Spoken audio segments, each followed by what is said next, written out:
e dessa forma é a nossa maior caridade, é quando a gente chega através da prece, é quando a gente chega através daquilo que nós temos de melhor para doar, que é a prece. Como diz o Haroldo, ora e labora. Então, a gente ora e, ao mesmo tempo, a gente faz atividade. Por quê? Porque nós estamos fazendo prece pelos nossos irmãozinhos menos infortunados, né? Aqueles que, no momento, estão nas UTIs, outros em enfermarias, muitos esquecidos, outros não, mas que só lembram dos entes queridos, e existem aqueles que não mais são lembrados, para não darem tanto trabalho mais à família, aqueles que estão nos asilos. E viva nós que temos uma casa, que temos um lar, que temos uma família ainda. Viva nós, mesmo sozinhos, pensando que estamos sozinhos, nós estamos acompanhados pelo nosso Papai do Céu, pela nossa Mãe Santíssima, que não desperdiça filho algum, é o tempo todo intercedendo, pedindo, mesmo a gente ainda sendo imperfeitos, né? Então, que todos esses que são lidos todos os dias, e ao mundo inteiro que precisa, aqueles que estão nas ruas, aqueles que estão nos presídios, aqueles que estão em guerras físicas, outros em guerras íntimas, aqueles que nesse momento tiraram sua vida, aqueles que nesse momento estão em busca de tirar sua vida, que cheguem o socorro, mas o socorro de luz, o socorro do amparo, o socorro da misericórdia sobre todos eles, e aqueles que desencarnaram, seja por morte natural, seja por morte suicida, seja por morte simplesmente acidental, né, aquela inesperada. Então, que recebam o nosso amparo através das nossas vibrações, através das nossas sintonias, que é isso aqui que a gente faz todos os dias nesse mesmo bate-horário, como eu chamo, né? E eu acredito que aí eu já falei sobre todos os nossos irmãos, encarnados e desencarnados, aqueles a quem vocês têm estima e que colocaram o nome, que é porque a minha lista está muito atrasada. Eu vou até pedir uma atualização, porque de vez em quando eu sou pega dessas surpresinhas.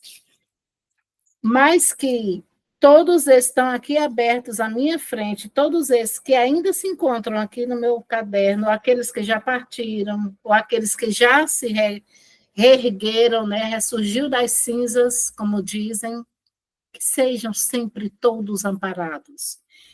Nós sabemos que o nosso Pai do Céu não desampara filho algum, mesmo aqueles que estão fazendo as maiores atrocidades nesse exato momento. A chegado o momento que eles vão, sim, depurar-se, a chegado o momento que eles vão, sim, chegar ao reino dos céus, como foi o nosso capítulo anterior. Aí, então, eu vou fazer a leitura, né? Assim, seu Arlindo? Eu faço a leitura e você faz a prece, né? Vou fazer a leitura do exórdio de hoje, do Vinha de Luz, psicografado Francisco Cândido Xavier, editado pelo Espírito de Emmanuel. Aí aqui, até é bem lembrado, que tem gente que diz assim, eu não acredito em muitas coisas psicografadas, mas eu vou só deixar uma reflexão. Nós começamos a psicografar quando nós somos ainda crianças. Como a Glaci? Quando os nossos professores das épocas, eu não sei se hoje fazem, ditavam, e a gente escutava e escrevia. Olha aí uma psicografia. Para que maior exemplo? Então, vamos lá para essa psicografia de Emmanuel para Chico Xavier, capítulo 110, Caridade Essencial. E exatamente sobre essa caridade que nós estávamos fazendo, que é essa vibração que nós fizemos por todos esses nossos irmãos, encarnados e desencarnados. E a caridade é esta, que andemos segundo os seus mandamentos. este é o mandamento, como já desde o princípio ouvistes, que andeis nele. Está lá em 2 João 1,6. Em todos os lugares e situações da vida, a caridade será sempre a fonte divina das bênçãos do Senhor. Quem dar o pão ao faminto e água ao sedento, remédio ao enfermo e luz ao ignorante, está colaborando na edificação do reino divino em qualquer setor da existência ou da fé religiosa que foi chamado. A voz compassiva e fraternal que ilumina o espírito é irmã das mães que alimentam o corpo. Assistência, medicação e ensinamento constituem modalidades santas da caridade generosa que executa os programas do bem. São vestiduras diferentes de uma virtude única. Conjugam-se, completam-se num todo nobre e digno. Ninguém pode assistir a outrem com eficiência, e se não procurou a edificação de si mesmo. Ninguém medicará com proveito se não adquiriu o espírito de boa vontade para com os que necessitam, e ninguém ensinará com segurança se não possui a seu favor os atos de amor ao próximo no que se refere à compreensão e auxílios fraternais. Em razão disso, as menores manifestações de caridade, nascidas da sincera disposição do servir com Jesus, são atividades sagradas indiscutíveis. Em todos os lugares, serão sempre sublimes luzes da fraternidade, disseminando alegria, esperança, gratidão, conforto, intercessões benditas. Antes, porém, da caridade que se manifesta exteriormente nos variados setores da vida, pratiquemos a caridade essencial, sem o que não poderemos efetuar a edificação e a redenção de nós mesmos. Trata-se da caridade de pensarmos, falarmos e agirmos segundo os ensinamentos do Divino Mestre no Evangelho. É a caridade de vivermos verdadeiramente nele, para que ele viva em nós. Sem esta, poderemos levar a efeito grandes serviços externos, alcançar intercessões valiosas em nosso benefício, espalhar notáveis obras de pedra, mas dentro de nós mesmos, nos instantes de supremo testemunho na fé, estaremos vazios e desolados, na condição de mendigos de luz. Olha só, que santas palavras. Isso aqui foi assim, para mim, sempre, cada uma página que eu leio de Emmanuel, me chama bastante atenção cada parágrafo lido. Porque quando ele fala da caridade, quando ele fala do que nós podemos fazer, hoje eu até estava comentando num grupo de mediúnico que nós temos no sábado pela manhã, e a gente sempre diz assim, que a gente esquece de agradecer, a gente só pede, pede, pede, a gente esquece de doar, a gente acha que doar precisa-se de ganhar na loteria, precisa-se de ter muito dinheiro, precisa-se de... Enfim, mas nós não precisamos disso. É o que nós estamos fazendo aqui, é uma doação. Margot será instruída com certeza pela espiritualidade para que todas as suas palavras sejam eternizadas dentro de cada um de nós, não só passar de um ouvido para o outro e feito uma lança, uma fumaça ou uma neve, seja lá como a interpretação de cada um, mas que saibamos que a mudança e a caridade começa por nós mesmos. Não esperemos dos governos, não esperemos dos prefeitos, não esperemos de outras pessoas, mas começamos por nós fazer um mundo diferente. Vou passar, então, agora a palavra ao nosso mestre Arlindo, para que ele faça a prece de abertura. Né, seu Arlindo? Boa noite, seja bem-vindo. Boa noite, minha irmã, boa noite a todos. E hoje vamos proferir a prece de Bezerra de Menezes. Nós te rogamos, Pai de bondade infinita, as graças de Jesus Cristo através de Bezerra de Menezes e sua legião de companheiros. Que ele nos assista, Senhor, curando aquele que já se tornaram merecedores, confortando aquele que tem as suas provas e expiações a passar, esclarecendo aquele que quiser aprender e assistindo a todos quanto apele para o seu, para o perdão, para o teu infinito e grande amor. Jesus Cristo, divino portador da graça e da vida, estenda as tuas mãos dadivosas em socorro daquele que já te conhece, o dispenseiro fiel e prudente. Fazei, ó divino amigo, através de tuas legiões consoladoras, através de teus santos espíritos, a fim de que a fé se eleve, a esperança aumente e o amor triunfe sobre todas as coisas. Bezerra de Menezes, apóstolo do bem e da paz, amigo dos humildes, dos aflitos e dos enfermos, movimenta a tua legião de companheiros para assistirem a todos os doentes, curando-lhes as dores físicas e espirituais. Santos Espíritos, dignos obreiros do Senhor, derramai as bênçãos de cura sobre toda a humanidade, a fim de que todo se torne amigo do conhecimento e da paz, da harmonia e do perdão, semeando pelo mundo os divinos exemplos de nosso Senhor Jesus Cristo. Amém. Que assim seja. Pai amado, recebe essa humilde prece, transformando em bálsamo de cura e elevação para todos nós, encarnados e desencarnados, amigos e inimigos. Fazei com que, Senhor, a alegria, a fraternidade e o companheirismo imperem em nosso evangelho na noite de hoje, para que cada um presente nessa sala, encarnado ou desencarnado, possa adquirir o conhecimento, o entendimento e a busca para a sua jornada. Que assim seja, Senhor. Passa a palavra a você, Aglaci. E assim, amado mestre, doutor Bezerra de Menezes e todas as suas falanges de espíritos superiores e toda a espiritualidade aqui presente, encarnados e desencarnados, a gente passa então a palavra a Margot para que seja eternizado todas as palavras e que a gente saiba usá-la, praticá-la da melhor forma possível. Muita paz e muita luz. Seja bem-vinda, Margot.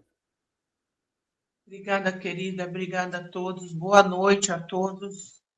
E nós vamos ao nosso Evangelho segundo o Espiritismo, o Evangelho no Lar, hoje com o capítulo 3. Há muitas moradas na casa de meu Pai. Vamos ao nosso Evangelho. Não se turbe o vosso coração. Crede em Deus, crede também em mim. Há muitas moradas na casa de meu Pai. Se assim não fosse, eu já vou-lo teria dito, pois me vou para vos preparar o lugar. Depois que me tenha ido e que vos houver preparado o lugar, voltarei e vos retirarei para mim, a fim de que onde eu estiver, também vós aí estejais. Está lá no Evangelho de João, no capítulo 14, versículo de 1 a 13. Meus irmãos, nós temos que lembrar que esse momento de Jesus, ele se encontrava com os seus discípulos exatamente na última ceia.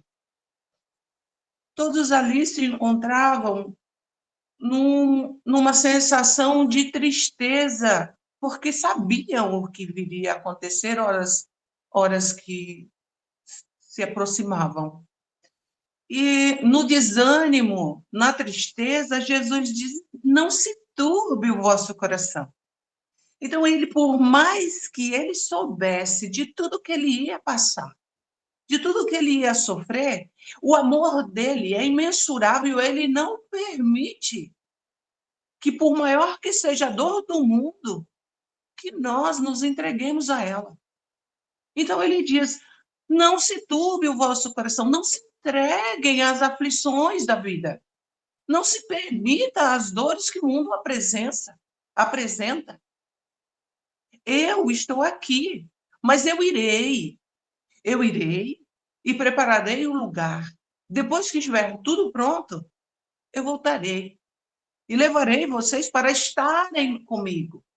Que mensagem linda e profunda, de esperança e de força, de vontade de continuar. Espera aí, meu mestre está indo, mas ele não vai morrer. Que esse era o medo de todos. Ele não vai morrer. Ele vai voltar para casa e preparar o nosso quartinho, a nossa sala, o nosso lugar. Nós vamos estar todos juntos com ele em amor e em paz. Então, dá-se aquela renovação, embora que, como frágeis, ainda muito fracos, os discípulos se abatem diante de tudo que viriam assistir. Mas vamos adiante. Diferentes, aliás, não é aqui. Instruções dos espíritos, mundos inferiores e mundos superiores. A qualificação de mundos inferiores e mundos superiores nada tem de absoluta, é antes muito relativa. Tal mundo é inferior ou superior com referência aos que lhe estão acima ou abaixo na escala progressiva. Vou fazer um parênteses. O nosso planeta, nessa classificação de inferior e superior, ele está ele consta nessa classificação como um mundo inferior. Porque aqui ainda há muito ódio. A gente ainda derrama muito sangue. E esse fato é que faz com que nós sejamos classificados como vivenciando em um mundo inferior. Então, até certo ponto, nós somos inferiores também, por habitarmos esse mundo. Mas isso não significa que estamos aqui eternamente inferiores. Alguns são muito inferiores, outros já são superiores, mas estão aqui conosco para nos dar exemplo, para nos fortalecer, para nos renovar aquelas tristezas como os discípulos sofreram. A perda do Cristo, a perda de um irmão, de um pai, de um grande amigo, onde a gente se entrega à dor, perde a esperança, e aí a gente assiste. Aparece sempre alguém para dizer: ei, para, você sabe que ninguém é daqui, nós somos de lá. Ele precisa voltar antes da gente. Bora continuar. Tomada a Terra por termo de comparação, pode-se fazer ideia do estado de mundo inferior, supondo os seus habitantes na condição de raças selvagens ou das nações bárbaras que ainda entre nós se encontram, restos do estado primitivo do nosso orbe. Nos mais atrasados, são, de certo modo, rudimentares os seres que o habitam. Revestem a forma humana, mas sem nenhuma beleza. Seus instintos não têm a abrandá-los qualquer sentimento de delicadeza ou de benevolência, nem as noções do justo e do injusto. A força bruta é entre eles a única lei. Carentes de indústrias, de invenções, passam a vida na conquista de alimentos. Deus, entretanto, a nenhum de suas criaturas abandona no fundo das trevas da inteligência. Da inteligência jaz latente a vaga intuição mais ou menos desenvolvida de um ente supremo. Esse instinto basta para torná-los superiores uns aos outros e para lhes preparar a ascensão de uma vida mais completa, porquanto eles não são seres degradados, mas crianças que estão a crescer. Habitantes de mundos inferiores. Aqui ele cita bem o mundo primitivo, rudes, brutos, onde a lei vem pela força. Não tem indústria, não tem ideias, não tem conhecimentos, mas eles estão ali, lutando para sobreviver. Raciocínio, muito pouco. O que fala ainda é a animalidade, mas a selvageria. Eles querem ter. Eles vivem no mundo do possuir. É minha caverna, né? Minha mulher, minha tribo, meu grupo, meu fogo, minha roda. Eles estão nesse mundo e aquele que invadir o seu espaço está colocando a sua cabeça, a sua vida, à morte. É um mundo selvagem, um mundo muito primitivo, mas eles não estão abandonados.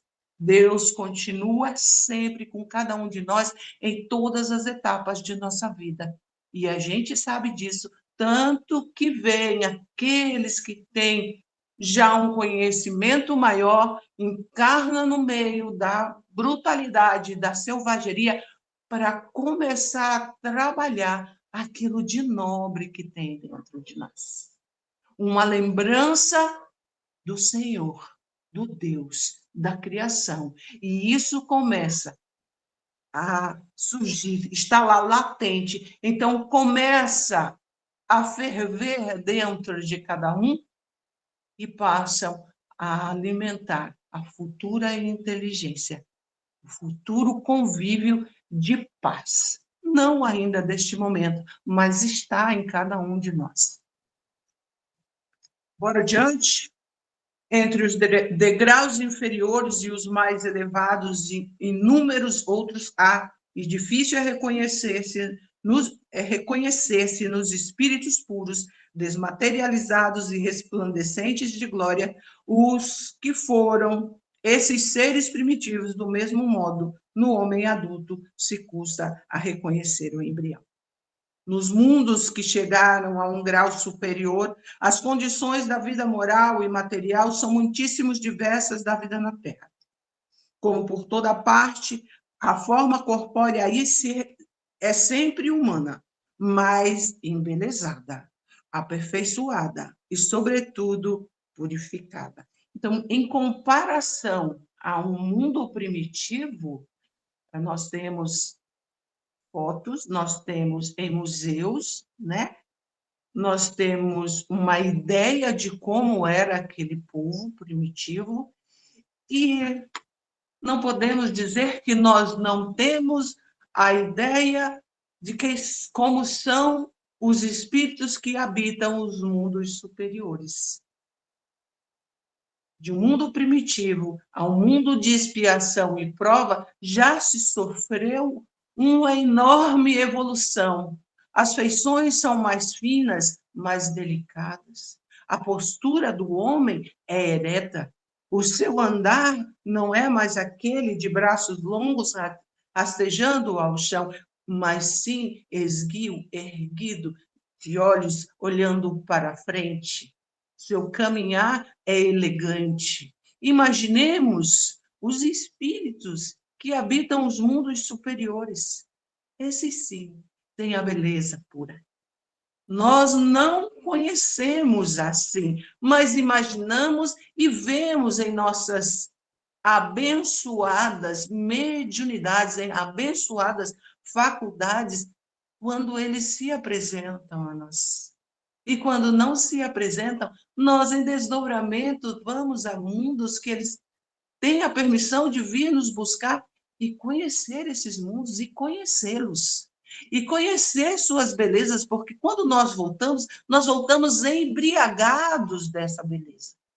É uma beleza de suas purezas que envolve o nosso espírito ainda inferior, ainda habitante de um mundo de expiação e prova.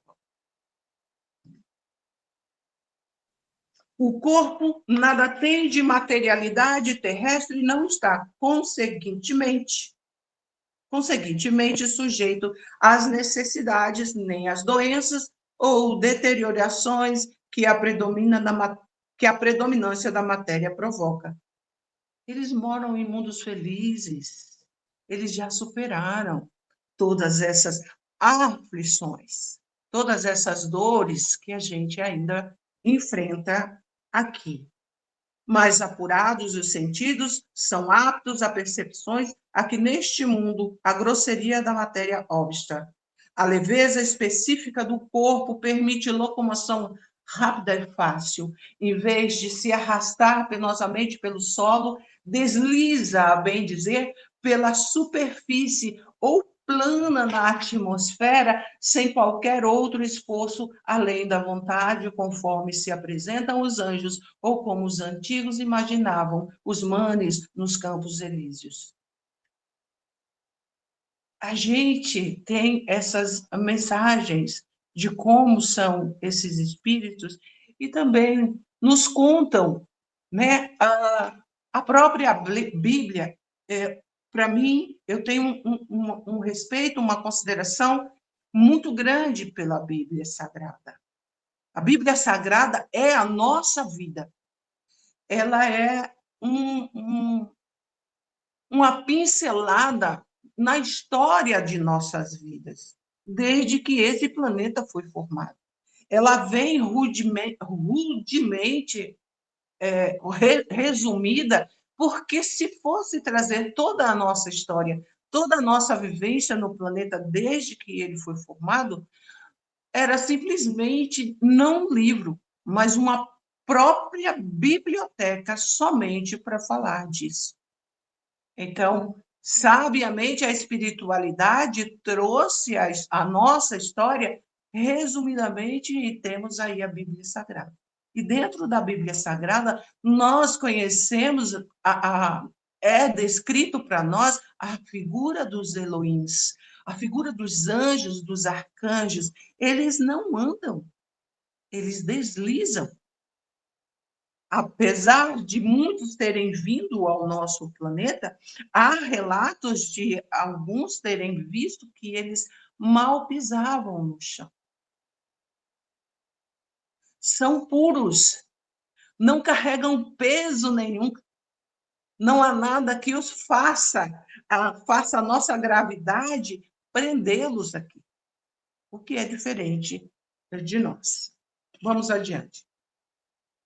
Os homens conservam a seu grado os traços de suas passadas migrações e se mostram aos seus amigos tais quais estes os conheceram, porém, irradiando uma luz divina, transfiguradas pelas impressões interiores, então sempre elevadas. Em lugar de semblantes descorados, abatidos pelos sofrimentos e paixões, a inteligência e a vida cintilam com um fulgor que os pintores han figurado no nimbo ou na auréola dos santos. A pouca resistência que a matéria oferece a espíritos já muito adiantados torna rápido o desenvolvimento dos corpos e curta ou quase nula a sua infância. Isenta de cuidados e angústias, a vida é proporcionalmente mais longa do que na Terra. Em princípio, a longevidade guarda proporções com o grau de adiantamento dos mundos. A morte, de modo algum, acarreta os horrores da decomposição. Longe de causar pavor, é considerada uma transformação feliz. Por isso que lá não existe a dúvida sobre o porvir. Durante a vida, a alma já não tendo a constrangi-la a matéria compacta, expande-se e goza-se de uma lucidez que a coloca em estado quase permanente de emancipação e lhe consente a livre transmissão do pensamento. Então, nós temos aqui, de acordo com o adiantamento desses mundos e esses seres que moram, esses humanos que moram nesses planetas mais evoluídos, o que acontece com eles? Eles não têm doenças, eles não adoecem, eles não têm dor, eles não sofrem, eles não têm angústia, porque eles não se prendem a nada que é material. Eles já superaram todas essas dificuldades. A morte para eles não é esse drama que nós fazemos aqui. A morte para eles é um momento de felicidade no qual eles sabem que há necessidade de uma troca de roupa. Vamos trocar essa roupa, não serve mais. E não existe aquela lamentação, aquele choro. Então, há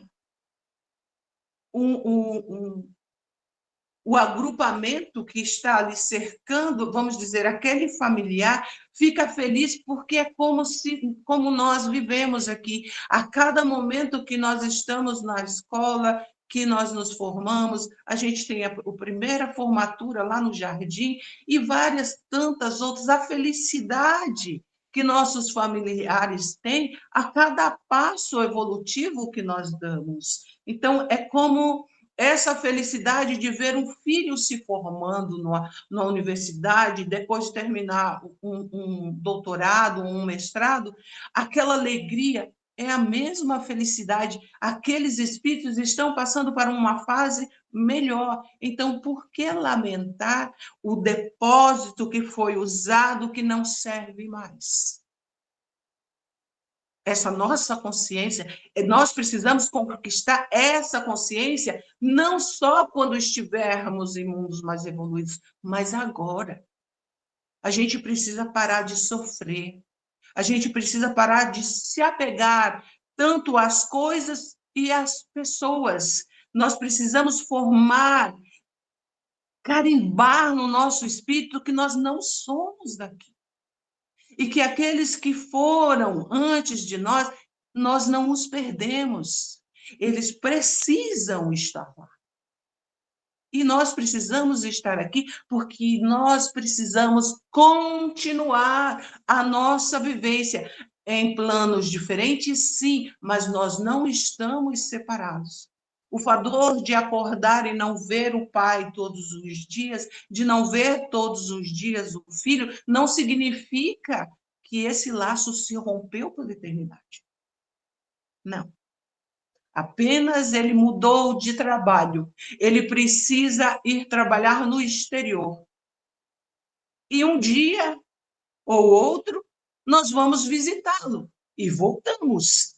Ele não pode voltar mais. Agora, a base dele é este outro país. Então, ele precisa continuar lá e nós precisamos manter a nossa residência aqui. Ele vem nos visitar, nós vamos visitá-lo de vez em quando. Então, quando nós colocamos em prática essa nossa consciência de que ninguém morre, porque o que se deixa é o que é do planeta. Esse corpo que nós temos, ele não é meu, não é o de vocês, ele é do planeta. A energia do planeta nos ofereceu essa matéria. Os nossos irmãos que estão em planos mais evoluídos, eles recebem uma matéria mais sutil, porque a energia daquele planeta é mais sutil. Mas para que a gente tenha isso, a gente precisa começar já a trabalhar em si nós. Eu vou continuar aqui. Nesses mundos venturosos, as relações sempre amistosas entre os povos jamais são perturbadas pela ambição de parte de qualquer deles de escravizar o seu vizinho, nem pela guerra que daí decorre. Não há senhores, nem escravos, nem privilegiados pelo nascimento, só há superioridade moral e intelectual estabelece diferenças entre as condições e dá supremacia. A autoridade... Desculpa, gente. A autoridade merece o respeito de todos, porque somente ao mérito é conferida e se exerce sempre com justiça. O homem não procura elevar-se acima do homem, mas acima de si mesmo, aperfeiçoando-se. Seu objetivo é galgar a categoria dos espíritos puros, não lhe constituindo um tormento esse desejo, porém, uma ambição nobre que o induz a estudar com maior ardor para igualar-se a eles. Lá, todos os sentimentos delicados e elevados da natureza humana se acham engrandecidos e purificados. Desconhecem-se os ódios, os mesquinhos ciúmes, as baixas cobiças da inveja, um laço de amor e fraternidade prende um ao outro, uns aos outros, todos os homens, ajudando os mais fortes aos mais fracos. Possuem bens em maior ou menor quantidade, conforme os têm adquirido, mais ou menos por meio da inteligência. Ninguém, todavia, sofre por lhe faltar o necessário, uma vez que ninguém se acha em expiação. Numa palavra, o mal nesses mundos não existe. Não existe o mal, não existe o ódio, não existe guerras, não existe inveja, não existe ciúmes, não existe morte. Não existe. As conquistas são por mérito. E não existe aquela história de, nossa, seu Arlindo conseguiu me superar aqui na empresa? Mas como assim? Não, existe assim, nossa, seu Arlindo conseguiu nos superar aqui dentro da empresa. Então, é uma vibração, é uma felicidade geral, porque ele conseguiu galgar mais um degrau. Assim é que é nesses mundos. Só não vai dar para eu ler tudo. Existe dentro de tudo isso, eu vou trazer isso para nós agora, que além desses mundos físicos, o qual o Evangelho estava falando, e eu lendo aqui para todos nós temos um universo que precisa ser trabalhado antes de querermos galgar até o nosso planeta que está nesse momento, nessa transição. É o universo que existe em nós. É o universo que Jesus disse, quando ele fala que a gente não se turbe, é que nós não nos desesperemos pelas coisas do mundo. E que nós, quando tudo lá estiver preparado, ele virá nos buscar para estar com ele. Mas para vir nos buscar, para que nós possamos estar com ele, nós precisamos estar como ele. Nós precisamos andar na estrada para um mundo mais elevado, é a estrada de Jesus. É o caminho, a verdade e a vida que nos conduz ao Pai. É Jesus. Então, ele vai vir nos buscar a cada momento, ele vem de uma forma. A cada passo que nós mudamos a nossa personalidade, a nossa transformação moral. Ele diz, nossa, sobe mais um degrau, está chegando, você está se aproximando. E nos alimenta enviando tantos outros espíritos de luz para alimentar essa força que às vezes nós nos entristecemos e queremos jogar o pano no chão, queremos jogar a toalha. Nós temos Francisco de Assis. Francisco de Assis trouxe uma fala de amor, de perdão, de misericórdia, de humildade. Um homem que era muito, muito rico, se despe, sai às ruas nu.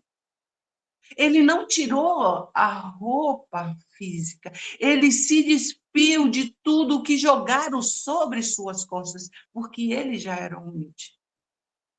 E ao citar, Senhor, fazei de mim instrumento de vossa paz. Onde houver ódio, que eu leve o amor.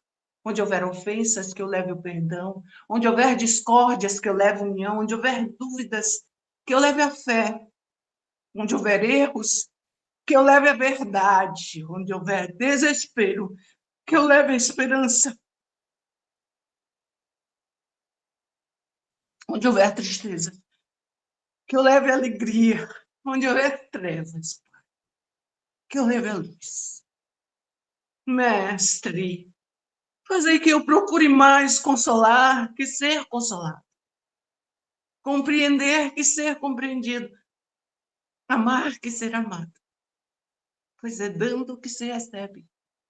É perdoando que se é perdoado e é morrendo que se vive para a vida eterna. Isso é um manual de conduta, no qual todas as noites, como Santo Agostinho, a gente deve fazer reflexões. E ao amanhecer, também essa prece, para que nós nos fortaleçamos nela, para que nós possamos estar com Jesus, amando, perdoando, levando luz, sendo misericordiosos e nos transformando, para que Jesus olhe para nós e diga: filho, vem meu irmão, sobe mais um degrau, sobe 2, 3 agora, porque só depende de nós a transformação deste mundo que Jesus mais olha, porque o mundo que ele mais olha é o mundo que está dentro de nós. Os outros mundos são consequências dessa transformação deste mundo interno. E assim, meus irmãos, a gente vai agradecendo primeiramente a Deus essa oportunidade de nós estarmos juntos, no nome dele, no nome de Jesus, nosso mestre, nosso guia, nosso exemplo, em nome de Maria Santíssima, aquela que nos momentos de agonia nós olhamos e dizemos: mãe, está tão difícil, me põe no teu colo, eu preciso tanto do teu colo. Quando nós nos entregamos aos nossos mentores e nossos guias espirituais, e nos fortalecendo para, neste momento, a gente expandir a nossa oração, as nossas preces a todos os nossos irmãos, nossos vizinhos, nossos parentes, nossos filhos, nossos animais, nossos amigos e aqueles que não são nossos amigos ainda, ou já foram, mas que retornarão a ser. Por todos aqueles que estão nos lugares mais difíceis e nas horas mais difíceis de suas vidas, que a luz desse amor de Jesus se faça nos corações e na mente de cada um, neste universo interno de cada um, encontrando a Jesus e saindo do desespero. Que eu peço por todos nós, desencarnados, aonde quer que nós estejamos, neste mundo, neste planeta e neste universo de Deus. E também por todos aqueles que estão desencarnados, estão na erraticidade, estão em mundos superiores, estão em mundos inferiores, por todos os filhos de Deus. Eu digo assim: Pai nosso, que estás no céu e em toda parte, santificado, Senhor, seja o vosso nome. Venha a nós o teu reino de amor e de glória. Seja feita a vossa vontade, assim na terra como ela é feita no céu. O pão nosso de cada dia nos dai hoje e sempre. Perdoa-nos, Pai, as nossas pequenezes, as nossas ofensas. Não nos deixe cair nas tentações, Senhor, mas nos fortalece para as lutas. Não nos tira, Senhor, da luta, porque é através dela que o Senhor nos ensina a ser vencedores. Porque vós sois todo o poder, toda a honra e toda a glória por tudo. Ave Maria, cheia de graça. O Senhor é convosco. Bendita sois vós entre todas as mulheres. Bendito é o fruto do teu ventre, Jesus. Santa Maria, Mãe de Jesus, roga por nós, Senhora, pobres e pecadores, agora e na hora de nosso desencarne. Que assim seja. Graças a Deus. Está contigo, minha irmã, a Glaci. Então, com essas maravilhosas palavras de nossa irmã Margot, com agradecimento total ao nosso Papai do Céu, a Jesus, nosso guia, modelo e exemplo de irmão maior, a nossa Mãe Santíssima, que em todas as causas abraça, e a doutora Bezerra de Menezes e toda a sua equipe de luz, que está sempre a dispor daqueles que mais necessitam, daqueles por merecimento e por necessidade, sempre está junto. Agradeçamos também por esse evangelho de hoje e que chegue a todos os cantos do mundo. Que Jesus nos abençoe e hoje sempre lembrando que amanhã terá um novo evangelho, com muita fé e muita luz para todos nós.